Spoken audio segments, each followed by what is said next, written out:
Shane, Shane, Shane. Shane, Shane, Shane, Shane. A-L-A-N, Allen. A-L-A-N, Allen. Allen, Allen, Allen, Allen, Allen. Oh, hey, I didn't. All right. Sorry, I wasn't expecting the intro to happen so quick. Oh, I can't even talk. Because there's something going on here. Alan is waiting for the Mike Tyson Jake Paul fight, so we got to hurry up and go so we can see that the white guy beating up on a black guy. So we got to hurry up. That is probably what's going to happen. I mean, let's be real, right? Like, you know. But this is allowable. This is allowable. Yeah, it's sanctioned by the state of Texas. So, Yeah. Which that's not really saying much either, but Right, yeah. Still. So let's get right to it. Obviously, all I'm saying on Twitter, and I'm sure you have whenever you get on, is now that Donald Trump is officially president. Although I've seen his the popular vote for him has shrunk a little bit, but who cares? So Donald Trump's been appointing some people, and of course the usual. I don't like this guy. I wouldn't have picked this guy. So the first one that I remember people flipping out on was Marco Rubio being nominated for Secretary of State. Now I want to share something with you because I know there were and it's I completely understand because I've shit on Marco Rubio. I'm sure you have. Not the biggest fan over here. We're not the biggest fan of Marco Rubio. However, I do want to share this because I do think it's an important, fair assessment. See if I can find it here because I have so many stuff here. I usually got to have this ready to go. Okay, yeah, this is it right here. All right, so I want to click on this article. Let me just go here. So there's this article right here. I'm going to go ahead and just copy this over here so people can see this. So Rubio defends Trump's approach to Russia-Ukraine war. I'm not on Russia's side, but unfortunately the reality of it is that the way the war in Ukraine is going to end is with a negotiated settlement. So clearly, just from that alone, like obviously Marco was on Ukraine's side. Oh, Russia, Putin didn't unprovoked, blah, blah, blah. Probably. I'm sure that's what he said. I don't know. I'm probably putting words in his mouth, but who cares? So going down, he also said, and we want, and I believe Donald Trump wants for Ukraine to have more leverage in that negotiation. So basically what this is telling me, and I like Donald Trump has said that he wants to end the war, and Marco Rubio seems to have a more like, if he's going to be the guy that's look, Mr. President, yes, I will go do what you want for this war. I will help end the war. If that's what he wants to do, then great. Okay, Rubio also said, we hope that when that time comes, there's more leverage on the Ukrainian side than on the Russian side. That really is the goal here in my mind. And I think that's what Donald Trump is trying to say, but he's going to say it like a businessman. But Biden won't even tell us what victory is. I think what the deal looks like will be up to the parties when they negotiate it. Obviously, Zelensky is not going to come out in there and say, from a negotiating standpoint, is not going to go out there and predetermine what it looks like. So I understand why he wouldn't want to go out there and define what it looks like at the front end. He added, but I think we as Americans, the reality of it is we are investing billions of dollars into this effort, and it's important that as we invest this money into this effort, that we tell the American taxpayer this is what the money is going toward. Ultimately, it's not endless war, right? The most important thing here is that these hostilities end and that Ukraine can go back to rebuilding its economy and people can move back. Millions of people have had to leave that country. It's been devastating to them, but that negotiation is going to be up to them, and I just want them to have more leverage than Putin. So it seems like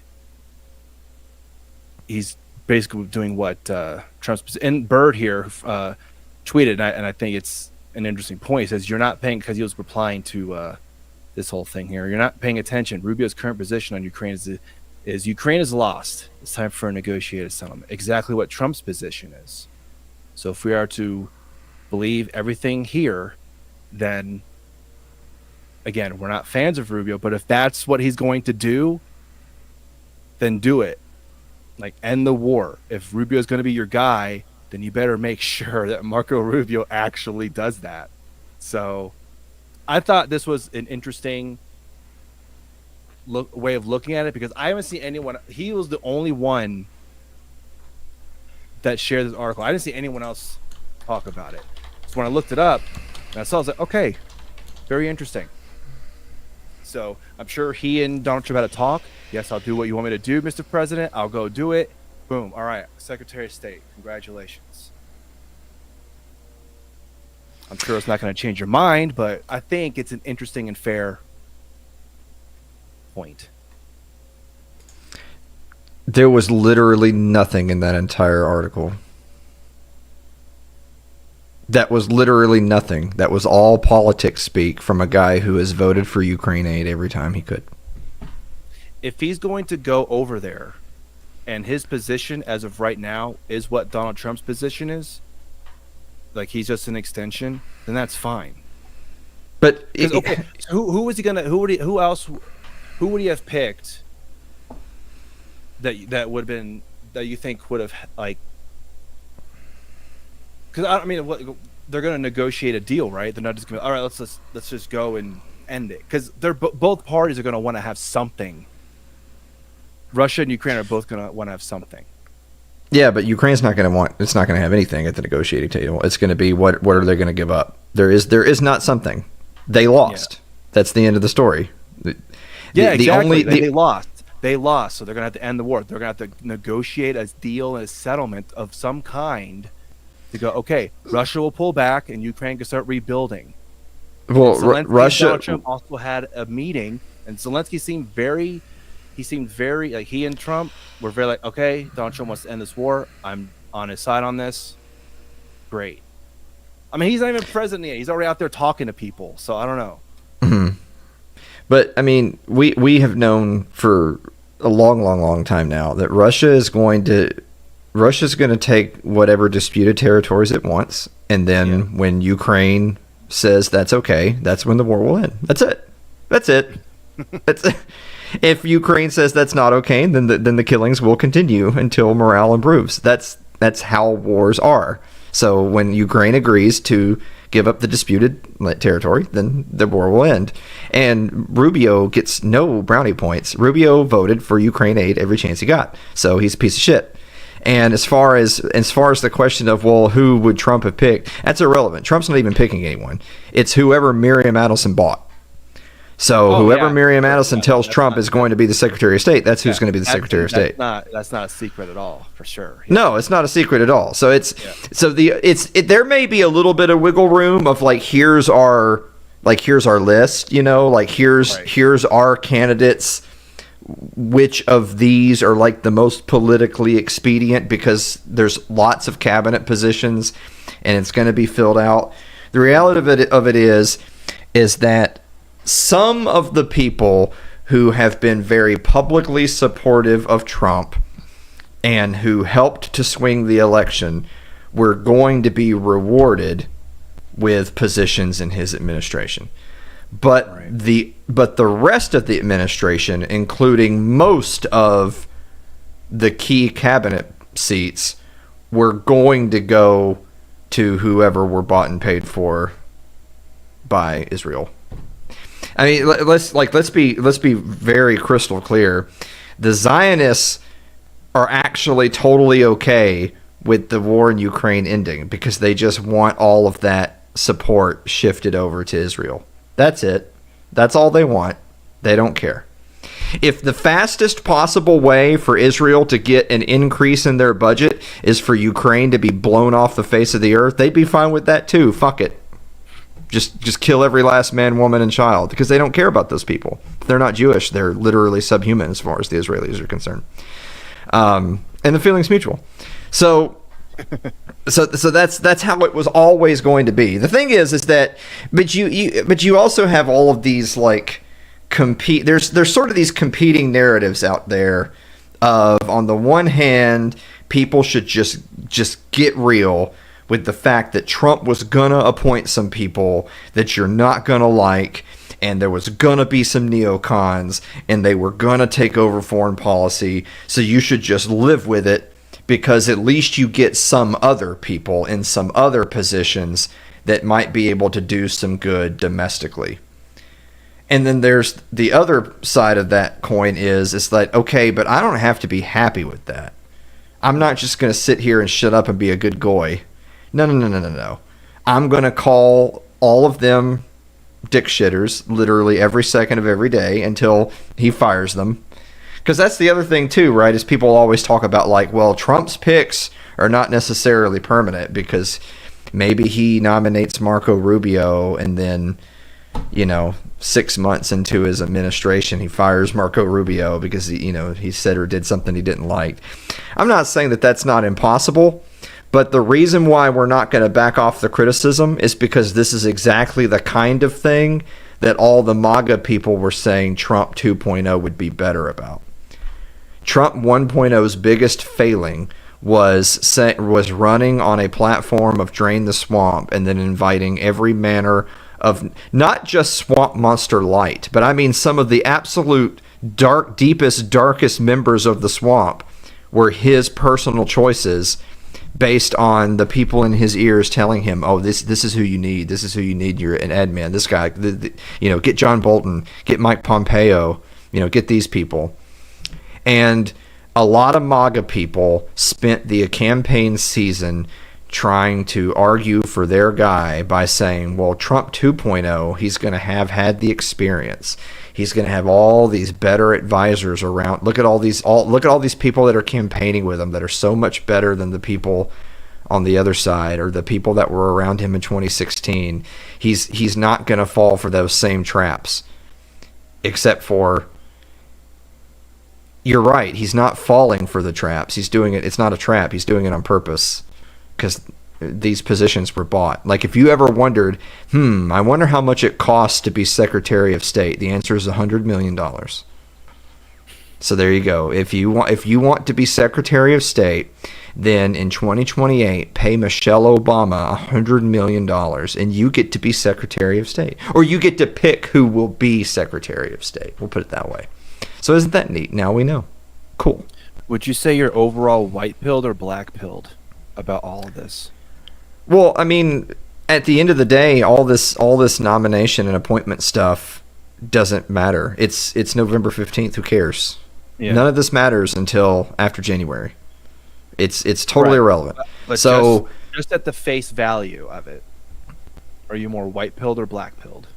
Well, you can't. That we've seen so far. Anyone answering that question anyone answering that question is a moron, because you don't know. No one knows, and no one can have a intelligent answer to that, because we know nothing until after January.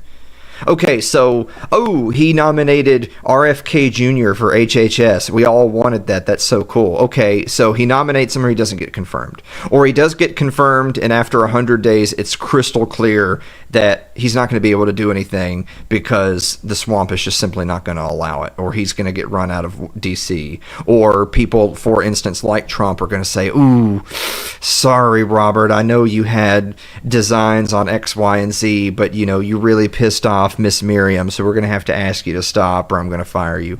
That shit can totally that stuff could happen even for the nominations you do like, in the same way that you're sitting here hoping that happens for the nominations you don't like. So no one knows anything until after January. Same thing like Tulsi Gabbard. Like, Tulsi Gabbard, is Director of National Intelligence.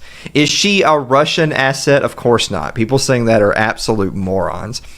But is she going to revolutionize the position? Also, of course not. Tulsi Gabbard has been a war hawk for most of her life. What are you talking about? First of all, she's a leftist. She's been a leftist most of her life, and she's also been pro-war most of her life. Now, she's so same thing was, she's willing to say now that she's anti-war in Ukraine. She's totally not anti-wars of whatever Israel wants, which is the bigger issue. And she absolutely and she was pro all of them before she was against any of them. That's also the other thing, is that you're willing to take a victory lap because somebody who changed their mind 5 minutes ago got an appointment. God forbid you get an appointment from someone who didn't have to change their mind because they were right the first time. Like, really, you couldn't have found anyone that was just right the first time? You had to find someone who said the right things 5 minutes ago? No. Let's rein in the excitement. Matt Gaetz is another one. Now, do I think that Matt Gaetz... First of all, Matt Gaetz will be the hardest one to get confirmed because there's a bunch of people that hate Matt Gaetz. I don't hate him. But a bunch of people on both sides of the aisle really, really fucking hate Matt Gaetz. So when you talk about this whole Trump plan to recess Congress and then do recess appointments of whoever he wants, when they talk about that shit, they're really talking about Matt Gaetz, because a lot of the, and maybe RFK, a lot of, basically all of his appointments that are all swamp monsters will all get confirmed because they're in the swamp. People like Tulsi and Gaetz and RFK will have a hard time getting appointment, but people like Gaetz, like they have Republican senators right now saying, I will not confirm Gaetz. Right now, their own senators saying that today, which means they're basically daring him to recess appoint all of his picks because people in his own party are already saying publicly, we will not confirm X, Y, and Z people. If that's the case, then fine, whatever. Maybe Trump does that. Maybe he does recess appoint whoever he wants. Do I think that, same thing, like, so I will say this, when you hear news like Rand Paul getting the Homeland Security chair or whatever in the Senate, that's not bad because he's Rand and he's in the Senate anyway, and he's not going anywhere. He's going to stay in the Senate. He's going to be chairing that committee. If he's able to direct policy in a positive direction while maintaining his vote in the Senate, then yeah, that's good. Okay, cool. But they already confirmed John Thune to be the Senate Majority Leader. He's trash. Nobody wanted him. The only people that wanted him were swamp monsters, and he got it. So any white pilling that you have should be colored with the battles that are being fought today, right now. Like, who's going to be the next speaker? Oh, it's just going to be Mike Johnson again, even though Mike Johnson was basically a Democratic speaker for the last 6 months. He had R next to his name and was running the Democrat agenda in Congress for Biden for the last 6 months. Guess what? They're already reconfirming he's going to be the next speaker again under Trump. John Thune, who publicly said we need to set Trump aside and nominate Mike Pence. They confirmed him for Senate Majority Leader. So the battles are being fought right now, and MAGA is losing every single one of them. So I would be very reserved on all of your expectations until after January, when some of these things start to come to fruition. So let me get through a couple of these here. I wanted to show you a few things here. These two chicks haven't even started fighting yet, by the way. Yeah, I know. No, go ahead. Sorry. No, I was just gonna say they're still, I don't know. Women shouldn't be in combat sports. They shouldn't be in the front lines either, but apparently what's her face was like, what did that Pete Hegseth say? Women shouldn't be in the combat zones? And I got my legs blown off? What's wrong with this motherfucker? Anyway, Bill Kristol said it is as bad as we thought it might be. Actually worse. Look, I'll be the white pill of the two. I will be the guy who is jolly and excited. Bill Kristol is not happy. So I am very happy. This motherfucker is not well. I am very well.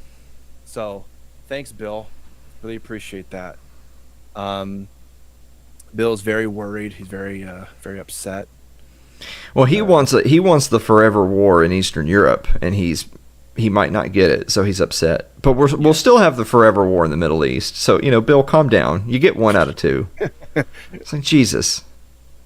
All right, so the next one here is Rick Wilson. He said a Fox and Friends host for SecDef is an unserious choice for an unserious man.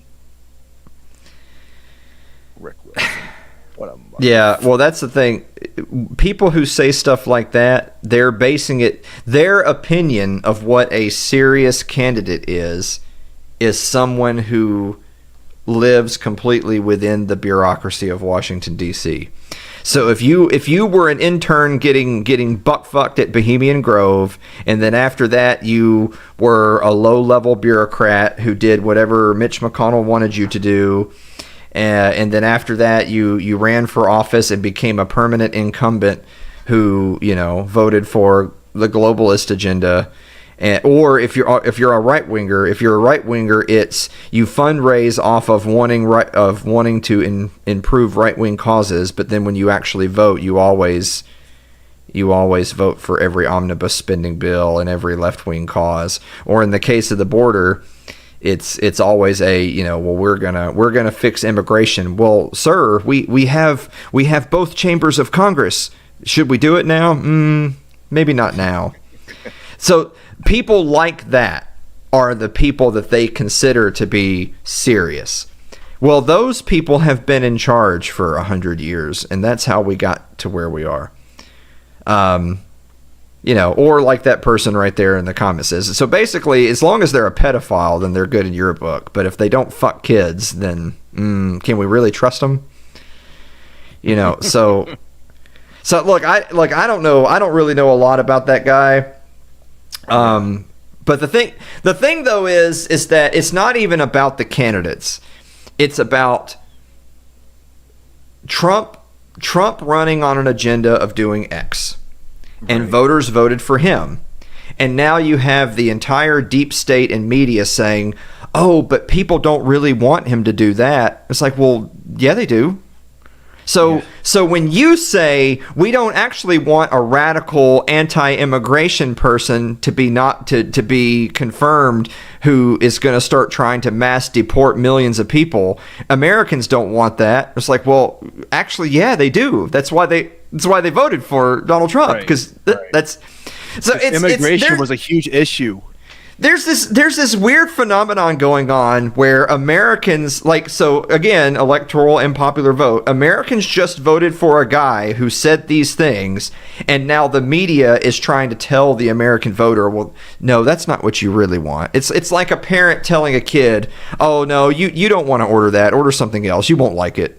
It's like, who the fuck are you talking to? No, people know exactly what they voted for because that's what they actually want. So might I suggest, just throwing this out there, maybe we actually spend 4 years doing all the radical things they talked about doing just to see how things turn out. I mean, if it turns out to be a disaster, I'm sure the American voter will vote the other way in 2026 and 2028. I'm sure they will. But if it turns... See, this is what they're most afraid of, is what happens if a Trump administration actually proves me wrong and it's super right-wing radical, and then in 2028, the sky isn't falling and things are actually better. That would be a nightmare scenario for these people, because they'd be like, actually, we need the country to collapse so that we can say, see, we told you so. You got to let us adults back in the room. But what if the nation doesn't collapse? What if people are actually happy with the way things are going? Then it'll be like, oh, shit. Now what? We tried to tell them that they, that this isn't the medicine they wanted, but they got it and it actually cured them. Fuck. Now what?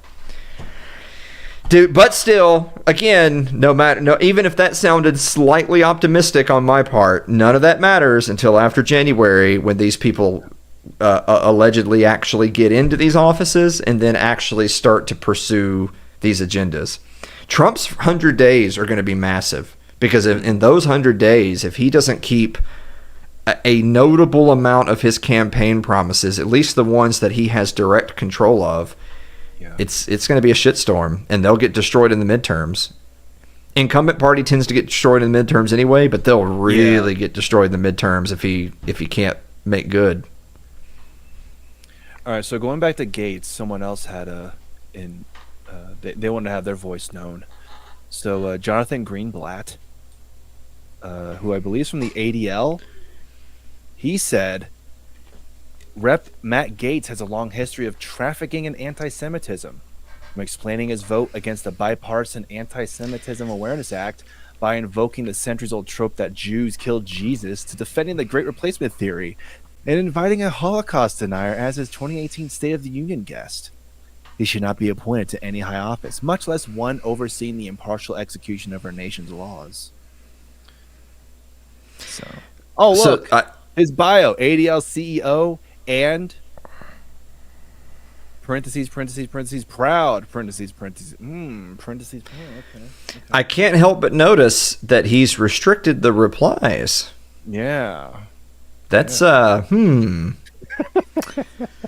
wonder. That must have just been a slip of the of the clicker there. He didn't mean to do that. Yeah, That's all I need. That's all I even need to see. And by the way, there's a huge movement to get the ADL banned on Twitter because, of course, Elon Musk is a Zionist, so he doesn't have the balls to go against what Israel wants, so he won't ban ADL. But Elon Musk, one of the first rules he himself instituted when he took over Twitter and /X is he said that anyone engaged in or actively performing doxing. If you have anonymous accounts on Twitter and then you are outing those people's identity and posting it on X, then you will be banned. Zero tolerance policy. The ADL has been doxing people that they consider to be anti-Semites, which they think everyone who's not a Zionist is one. There was one guy recently that his name is slipping my mind now. There was a popular account with many hundreds of thousands of followers, and they doxed him just point blank, and they bragged about it. It's not like we wonder what if they did it. They said, "Hey, look, it's us, the ADL, and remember this guy we hate? Here's his name and address. Ha, got him." Zero tolerance. They're supposed to be banned. Why hasn't @ADL been banned? It's because they ain't got no balls. Well, someone go tell Elon Musk. All he knows. He doesn't have to be told, and he's not going to do it because they own him. Isn't it weird to own a billionaire? They do. Well, continuing with Matt Gaetz, I wanted to show this video from John Bolton. President-elect Trump intends to nominate Matt Gaetz to run the Department of Justice. What was your immediate reaction when you heard that? Well, it must be the worst nomination for a cabinet position in American history. I think this is something that falls well outside the scope of deference that should be given to a president in nominating members of his senior team. Gaetz is not only totally incompetent for this job, he doesn't have the character. He is a person of moral turpitude, and notwithstanding how difficult it may be politically, this is a nomination the Republican Party should oppose. Well, like you had mentioned, there are people in the Republican Party who are like, we're not going to confirm Matt Gaetz, right? So I did see something, I can't remember who said it, but they were saying that, Matt Gaetz gets nominated or whatever. He doesn't go through. So he could go, because, Marco Rubio is most likely going to get confirmed to become Secretary of State. Maybe Matt Gaetz will go for Senator Rubio's seat. Maybe that's what he'll do. I don't know. I don't know. Maybe that's what he'll do. Who knows?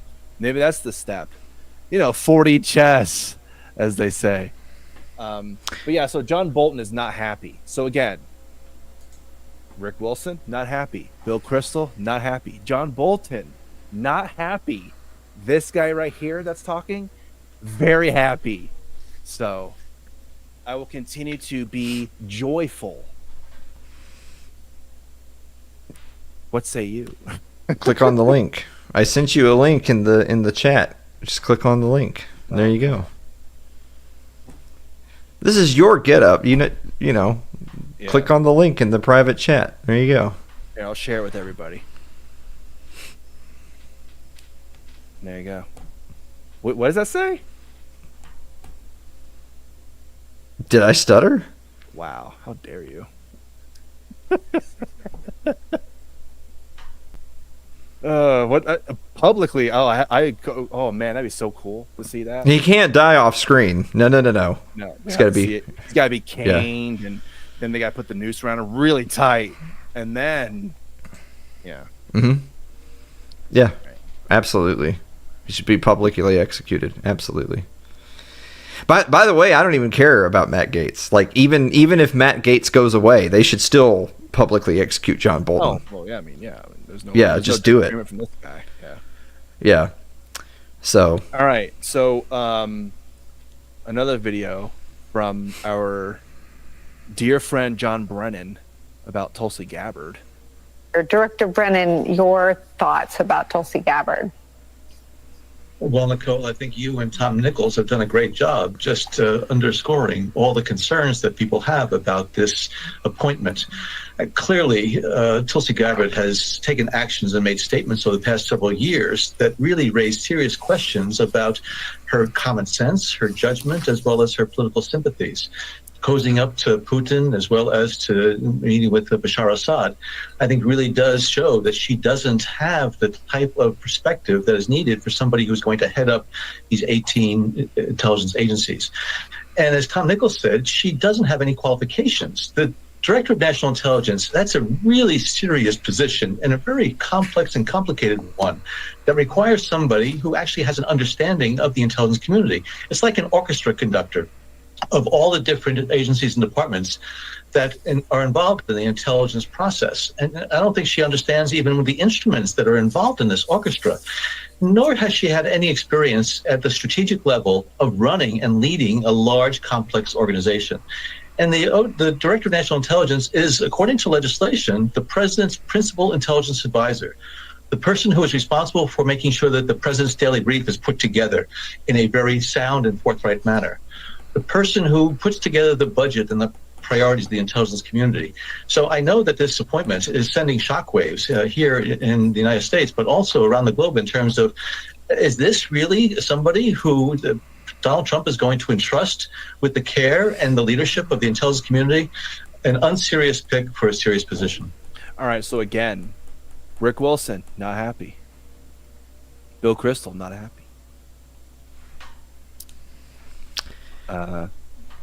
Jonathan Greenblatt, not happy. I'm missing another one, but who cares? But this guy right here, John Brennan, he is not happy with just a nomination. This guy, the guy that's talking, he's happy. Yeah, that's right. Yeah, you complain. Go ahead and complain to television, John Brennan. You fucking complainer. That's all you do is complain. Oh my God, this guy and this lady's gonna be the thing, and this the nomination, and so unserious. Fuck. Oh my God. Yeah, keep doing that. Keep fucking complaining. I'm loving it. Like McDonald's. Ba-da-ba-ba-ba. I'm loving it.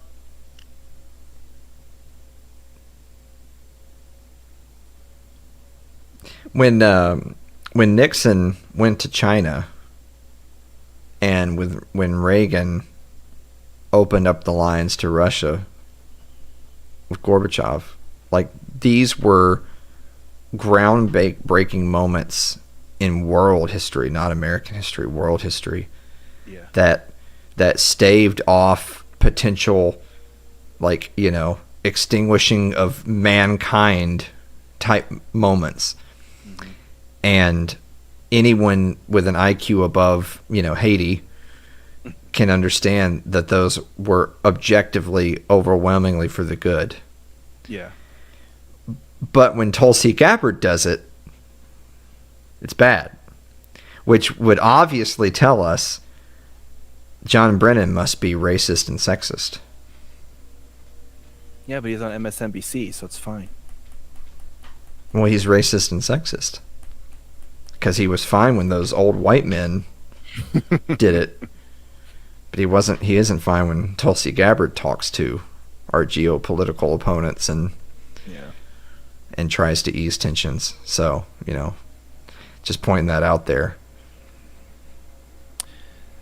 So, another person who wanted to have their voice heard,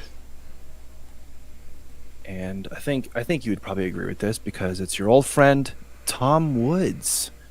He said, I guess with RFK Jr. at HHS, we'll start hearing the left start saying yellow number 5 isn't so bad after all because he's not allowed to be right about anything. Mm-hmm. So.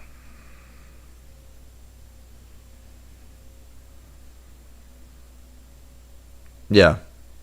Oh yeah, they're without a doubt. The thing is that a lot of the people who are, I mean, traditionally over the decades, a lot of the people, a lot of the electorate that have been in the health and wellness community, in like the alternate medical community, the community that has been in years past, that has been anti, chemical and preservative, pro, rural and raw milk and things like that.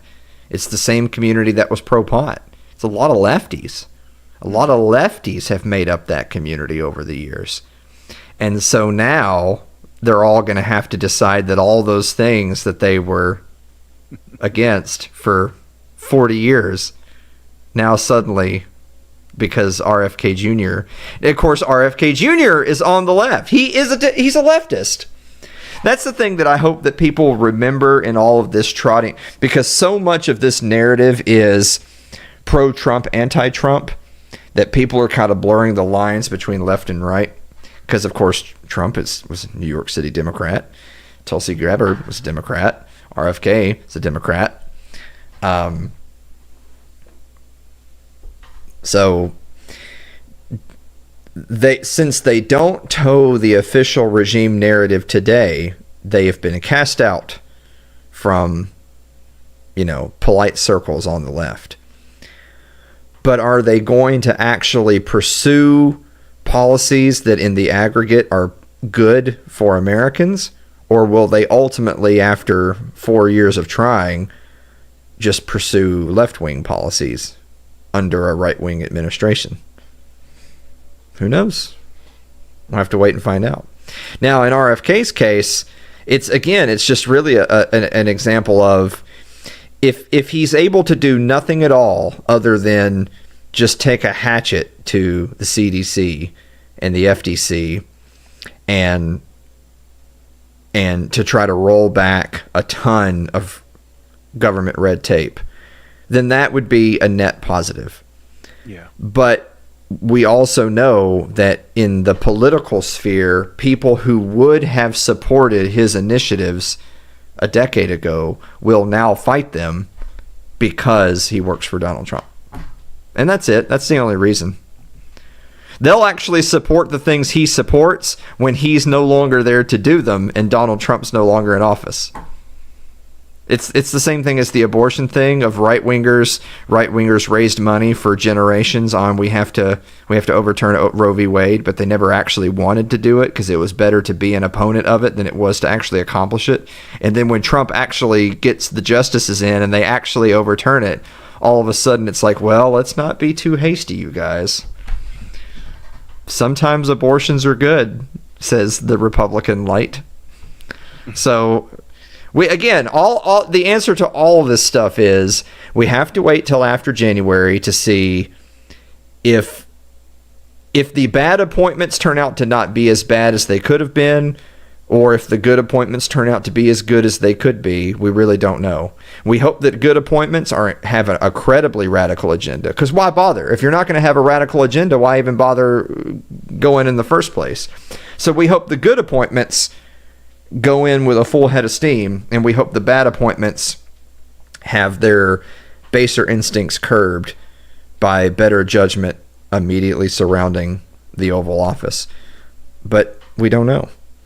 Absolute best case scenario, Shane, is Trump nominates the fewest possible Zionist shills that he has to make the Adelsons happy, but then he, as the executive, basically just overrules everything they want to do and more or less just sets them aside as largely just symbolic placeholders. While the good appointments, like for instance RFK, he tells them, hey man, here's a chainsaw, knock yourself out. Mm-hmm. That's best case scenario. Worst case scenario is it's the opposite, that the neocons wreak absolute havoc and Donald Trump rubber stamps it because they're the adults in the room and he just goes along with what they say, which is exactly the mistakes he made in his first term. And vice versa, the better appointments that want to pursue more radical policies, he tells them, hey, we've got too much political pushback, so I'm going to have to ask you to stop or I'm going to fire you. I hope that doesn't happen, but it certainly sounds like something that could. I could totally see a scenario where 6 months from now, RFK is wanting to drop bombs in there, and Trump says, hey, this isn't polling good anymore. I'm going to have to ask you to quit. And RFK says, no, this is what I'm here to do. He says, all right, you're fired. You're fired. Yeah, I could totally see that happening. I hope it doesn't, but I could totally see that happening. Well, as the great Joe Rogan says, it's entirely possible. So the next thing I wanted to show.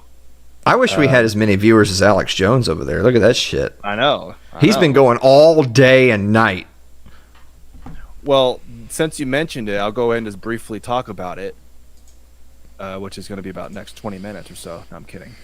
So I don't know what happened with InfoWars and The Onion. Apparently The Onion bought InfoWars, but now they're saying that it was all a hoax and actually didn't happen, and there's a bunch of legal mumbo jumbo happening. I don't know what the hell is going on over there. So, but yeah, Alex, if InfoWars does end or whatever, like it actually does happen, Alex Jones will just make his own thing, and he'll probably get even bigger than before. So, of course, good job, people. Good job.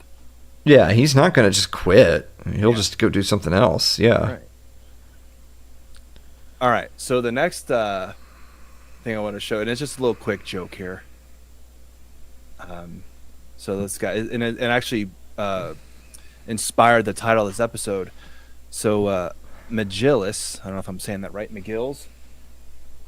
It's nice that for once it's a Kennedy making other people's heads explode. Mm-hmm. Perfect. Okay. Yeah. Perfect. Love it. That one made me chuckle. All right. Another video that I wanted to show you, and this one is concerning when Donald Trump and Joe Biden met in the Oval Office. Joe Biden looked like the happiest guy in the world. He obviously voted for Donald Trump. He and Jill, especially since there was another video where it showed Jill, Kamala Harris, I think it was at some veterans event or something like that, and Kamala was sitting down right next to Joe Biden, and judging from just that clip that I saw, no hey, how are you, no handshake, nothing. Not even a hey, not even a look, just nothing. Not even gonna look at that fucker, not in a good way. So this guy, Scott Jennings, who we just learned who the press secretary nominee was going to be. I can't remember her name off the top of my head, but it was a white lady. So we won't have to see that Jen Pierre, whatever the fuck, for much longer. But he had something to say about it because CNN's flipping out. Oh my god, what the fuck? And so here's Scott Jennings. Shock. I mean, did you ever think you'd see literal Hitler in the Oval Office with the Scott. President of the United States? I mean, you know what I see in all Scott, this? that's not. I mean, Biden Democrats didn't say that literally. It was the underpinning of the Democratic campaign that Donald Trump is a fascist. And what I see in this, I'm glad it's happening, but what it tells me and what it ought to tell Democrats is they didn't mean any of it. It was all campaign rhetoric. And I think, to me, if you really meant any of it, this wouldn't be happening. So I'm glad it's happening, but to me, it totally blows up the way they ran this campaign at the end of the campaign. So I wanted to ask you about this because I was just thinking about it while I was watching this. I'm thinking I've seen this guy the last few weeks or so. I've seen this Eric Doherty. He's been sharing a lot of these Scott Jennings clips, and this motherfucker, is he like the token right-wing guy out there? Because he's just every single time I see him there, I'm just like, holy shit, how is CNN allowing this guy to even talk? He's like, oh my god, the fucking everyone thinks that Donald Trump's a fascist. Yeah, he's the token right-wing panelist, but right now he's like the only person carrying all of their roundtable segments. Because I mean, everybody knows that CNN's ratings are in the tank, and the only way they get any good ratings at all is to have Scott Jennings on it. Yeah. But even with that, so I made similar comments on It's Too Late about how you remember us talking about how no matter which side wins and which side loses, when you painted the other side as the worst thing ever, it's going to be really uncomfortable then to explain why the worst thing ever won. Well, literally Hitler has won the popular vote. Like, he didn't storm the White House with guns, he just got elected. And he's totally right. They don't mean it.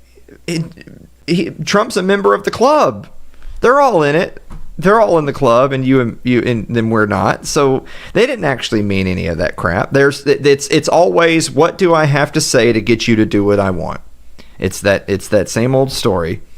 And we talked about it on It's Too Late as well, that Trump and Biden were pretty chummy. I mean, the conspiracy stuff aside on a Democrat civil war and if Biden actually supported Trump, forget all. That's just noise. The fact of the matter is not only did Biden look content to be hanging out with him, but also Biden actually looks and sounds a lot better. Isn't that weird? Like, Biden, every single day it was sharing a new clip. Every day it was a new clip of, Biden can barely hold his head up. Biden can barely finish a sentence. And then then when it was time to replace him with Kamala, it was like, look, as soon as he steps aside, we're putting him back in the basement like we did last election. He can't be making public appearances. He can't be giving speeches. We got to get him out of the public eye. Can't do it fast enough. As soon as the election was over and Trump won, like, because Biden gave that token speech of, the American people has spoken and we're going to have a peaceful transition of power and we're going to work with the Trump team. Just the typical speech that anyone would give after anybody. But, like, that motherfucker jogged up to the podium. Like he actually was lifting his legs up, and when he was giving his speech, he's smiling and pointing to his buds in the press corps, and didn't stutter a single time either. Full winded. I was like, Jesus, this whole fucking thing was a sham. I can't tell which is the sham. If they were like microdosing Biden with fucking arsenic to try to get rid of him, or if Biden was pretending to be an old fogey so he could get the fuck out. Who knows? We'll never know. But Biden certainly seemed... If the Biden that we saw in the last week was the Biden that showed up to the debate all the way back in, what was that, like September? No, it was way before that, in June. Then Biden probably wouldn't have gotten replaced as the candidate. I'm serious. I don't think Kamala ever even runs the race if Biden looked and sounded the way he's looked and sounded like the last 10 days, which is super weird. Yeah. So I've also seen, I don't know if you've seen this too, but there's been people who have announced their departure from Twitter, who were saying, I'm no longer going to be on this website. Apparently Joy Reid left. Don Lemon, he left. Are you sad that Don Lemon left Twitter, Alan? Like, you're not going to be able to see his dumb face on Twitter again? I honestly didn't realize Don Lemon was still there, because I thought after that whole brouhaha with him saying that he has Elon Musk, and then Elon Musk saying, all right, forget it, I'm not doing your show or whatever. I thought after that Don Lemon left out of, like, for him. Yeah, so apparently he's been here the whole time. Yeah. It was pretty bad for both parties. Like, Elon Musk realized, I made a bad business move with this shit. Man, this guy's a fucking moron. He has about the IQ of a Haitian guy. Yeah, well, he looks it. But Elon was trying to uphold his own image of being like, politically unbiased and bipartisan, and saying that, look, my platform is going to be open to everyone. equally, and we're not going to promote certain people or downgrade certain people, because this was back before the current election cycle, where he was still like, obviously in recent weeks he's been explicitly promoting the Trump campaign and explicitly anti-left wing, but before that he was saying no, X is going to be a nonpartisan site for everyone, and so I think Carlson came on like exclusively X. So he was still at that time trying to walk the walk by saying, well, look, Tucker Carlson, whatever, we'll have Don Lemon, and he'll be able to apply his trade here, and if he grows an audience, good for him, whatever. And you're right. I think when Elon actually sat down with the man, he realized, well, I'm not saying that I didn't mean those things, but you as an individual are a fucking moron. So if you can go find me another leftist who isn't a complete tool, then maybe we'll platform that guy, but it's not going to be you specifically. And so I know that people on the left would say, well, that's just Elon being, having been secretly alt-right the whole time and being anti-left wing, even though, of course, again, Elon Musk has been a leftist his whole life as well. It's the same old fucking story. Every single person they trot out, the left hates, and they were leftists 5 minutes ago. I don't know. It was during that interview where his whole demeanor was changing, that from the first question to the last. He's like, yeah, this is stupid. And it could have even been at that moment or during that interview where he was like, you know what, remember how I was saying I was going to have this platform be just, Don Lemon could come on too, he can do his thing. Mm-hmm. Maybe it was at the time where he was like, you know what, fuck it, I'm going to be pro Tucker Carlson, pro Trump, because I don't think they're retarded. Don Lemon, though, he was a terrible like whatever it is, like face of the liberals or whatever. Like he was a terrible face of that. If it was someone else, like maybe a Jimmy Dore or something like that, who could actually like articulate their opinions and you can actually understand where they're coming from, not like Don Lemon. What the fuck? Like really? Like Don Lemon? I mean, come on. Anyway, enough of Don Lemon. So Don Lemon left. Joy Reid left. I saw even the Berlin Film Festival was gonna be like, we're done with Twitter. It's like, all right, thanks for shit telling us. I mean, whatever, who cares?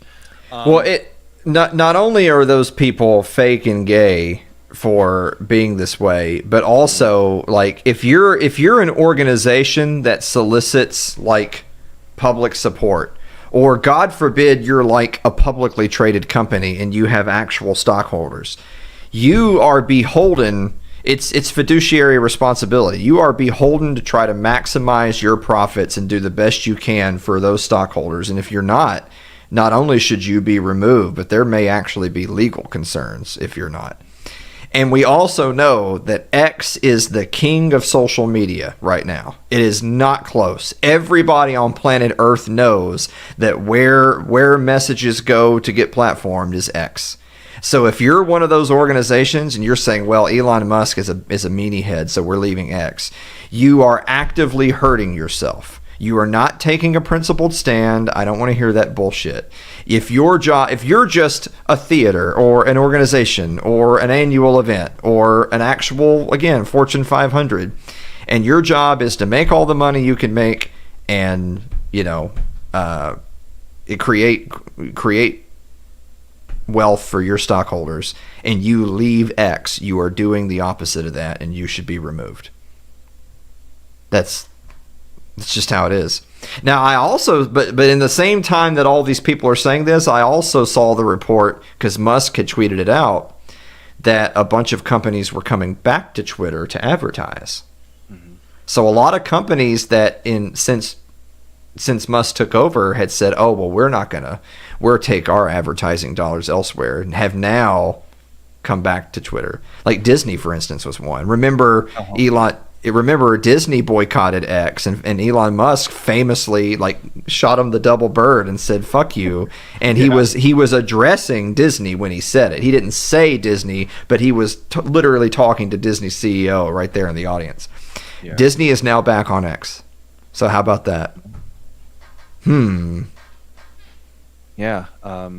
So yeah, another one that announced they were departing was Gabrielle Union. She posted a whole fucking thing, you know, like a professional looking thing. Hey, you know, I'm going to go over to Spill, which I didn't even know what the fuck that was. I had to look that up.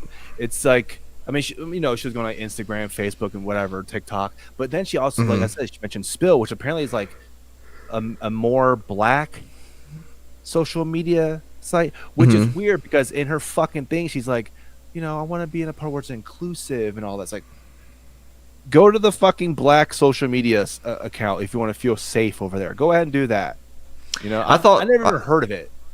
I'm surprised to hear that because I've always heard that blacks don't know how to use computers and can't like get IDs and stuff. Well, I mean, it depends on who you're talking to, I suppose. So anyway, the one that I do want to mention the most here because I wanted to share a couple of tweets. The Guardian, they're no longer going to be posting on Twitter. So Jimmy Kaufman, he shared some gems from them. So here's one: Thomas the Tank Engine had to shut the hell up to save children everywhere. Just how gay is anal play really? Look at that guy. Yeah, I know. Barbecue is an American tradition of enslaved Africans and Native Americans.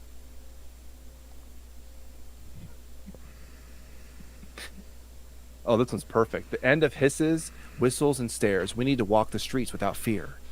That was from June 3rd, 2014. And then, just over a year later, the same woman writes, "Men really can't call me anymore. I hate that our culture makes me miss it." So, I mean, wasn't the Guardian the platform that had like Glenn Greenwald, and then they like fired him? So yeah, I think so. I mean, the Guardian has been a joke for like almost a decade now. So the fact that the fact that an outlet actively sabotaged itself by getting rid of its best talent because they didn't toe the message would now, and they're a media outlet themselves, so they desperately need to share their content, that for them to now say, well, we're going to leave the most successful social media platform on earth, like on purpose. We're not banned. We're choosing to go away because they're mean. That's just so outrageous that it goes to show you just how much dark money there is from the left, and just how many leftists have completely taken over boardrooms and corporate positions and HRs and all that these companies like wouldn't just like there should be some boss man tomorrow morning that calls up and says, "Hey, heard you guys decided to leave X. Okay, you're all fired." That's what should be happening. Yeah. Right now. You see that reply here? The tears of joy emoji is the worst of all. It's used to gloat about human suffering. Ain't that the damn truth? Yeah. And I love it. So here's another one from Jeremy. Because the Guardian originally tweeted, "Why the Guardian is no longer posting on X." And so here's some more gems. "Getting fit is great, but it could turn you into a right-wing jerk." "I'd rather the police investigate a crime of misogyny than a burglary." I didn't realize misogyny was a crime, but Well, okay. according to Suzanne Moore. Number 3, "I created the ISIS dildo flag at London Pride to start a dialogue, not get a laugh." I'm laughing right now. It's pretty funny. And then, "White supremacists declare war on democracy and walk away unscathed." Yeah. I'm so thankful for those people in their headlines because I genuinely hope that they double down and triple down on all of it for the next 4 years. I really hope they do. I hope that they learn nothing and change exactly 0% of their rhetoric. And I hope that during the midterms, every single Democratic Congress hopeful and governor runs on a platform of we need to end racism and sexism in America. And I really hope that whoever the Democrats primary in 2028, I hope their message is we have to make America safe for immigrants and gays. I really hope that is their message. I do. I'm serious. Because it actually will bring me joy if they do that. I'm going to laugh so hard. Because it'll mean that there's just absolutely no self-reflection. No nothing. And I played a clip from The View where one of the hosts was talking about how that one county in Texas that was the most Hispanic county in the country voted for Trump, and that one lady's like, well, it's because of racism and sexism, that's why they voted for Trump. And it's like, okay, but yeah, like you said, if that's their message during the midterms in the next presidential election, yeah, all right, I hope you do that. But yeah. Oh, speaking of The View, one of the hosts, Whoopi Goldberg, she's been very upset about this whole thing. And she said that she's going to go on a sex strike to protest Trump. So, no more sex for Whoopi Goldberg. Which, that's not a Goldberg. Come on. That's her slave name. Yeah. Yeah. Because we know that the Jews actually spearheaded the slave trade, so that actually makes sense. Well, hey, come on. Sorry, I'm crossing the streams here. My bad. Oh, boy. Yeah. Are you running out of examples of leftist bullshit? Because Tyson Fight's is coming up next. Oh shit! Are you serious? Yeah, I gotta watch a 58-year-old black man get beat up by a. How old is Jake Paul? It's obviously I know he's in his 30s. I think something. Whatever. Like however old he is. And then we're all going to be, normally we would laugh if that happened, but tonight we'll be sad because we actually wanted the black man to beat the crap out of the white guy. Well, I just hope for a good, clean fight. What do you think about God, that? I don't. I hope there's multiple serious fouls that result in a stoppage. It's like whenever I'm watching football and the play goes and the quarterback's home, I'm like, kill him. Kill that quarterback. Go, go, go. Except for Brock Purdy. I don't want him to die. But, when the other quarterback's going, I'm like, kill him. Or when the running back's going, kill him. Fucking knock his head off. Yeah. Look, I don't know what you think about all the safety rules, but I think that if you have a chance to sack Patrick Mahomes, you should,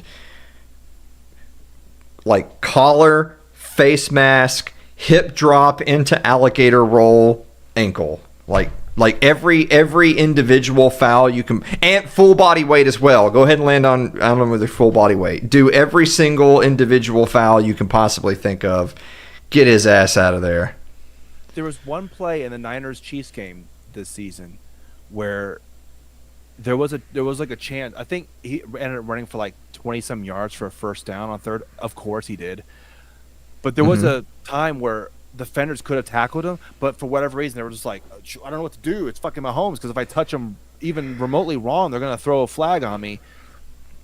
Fucking knock his ass down and get the flag. It's fine. Just fucking knock his ass down. I'll be pissed, but fucking scare him. Okay? Anyway. Yeah. Yeah, I don't have any other examples that I have here, but yeah. So the moral of this story is I am white-pilled about all of this as of right now, and Alan Mosley is doom-pilled. So kudos to everyone watching and listening. And where can they see It's Too Late with Alan Mosley? It's right there. Look, it's right. Yeah, there it is. Just go to Twitch, X, Rumble, YouTube. at Alan Mosley TV. It's also on your favorite podcasting platform of choice, thanks to Spotify. It's Too Late with Alan Mosley. New episodes Wednesday night, 9 o'clock Eastern Time. Got some huge guests coming up to end the year. In a couple of weeks, we're having the second annual It's Too Late Thanksgiving Star Wars special featuring Scott Horton. So, yeah. All right. Well, And possibly a visit from Asian Santa. wow. That's Yeah. cool. I'm sure he'll have no thoughts on the new Red One movie starring the Rock, because who gives a fuck? Yeah. All right. Well, thanks again for watching and listening. Go see the Mike Tyson Jake Paul fight, and may the best fighter win. And yeah, I am white pilled, and Alan Mosley is black pilled. See you later. You just keep saying things. You should work for the mainstream media. I should. fit- Yeah, let's go. you just- let's go. yeah. Yeah. Hell yeah. Sign me up, CNN. Let's do this.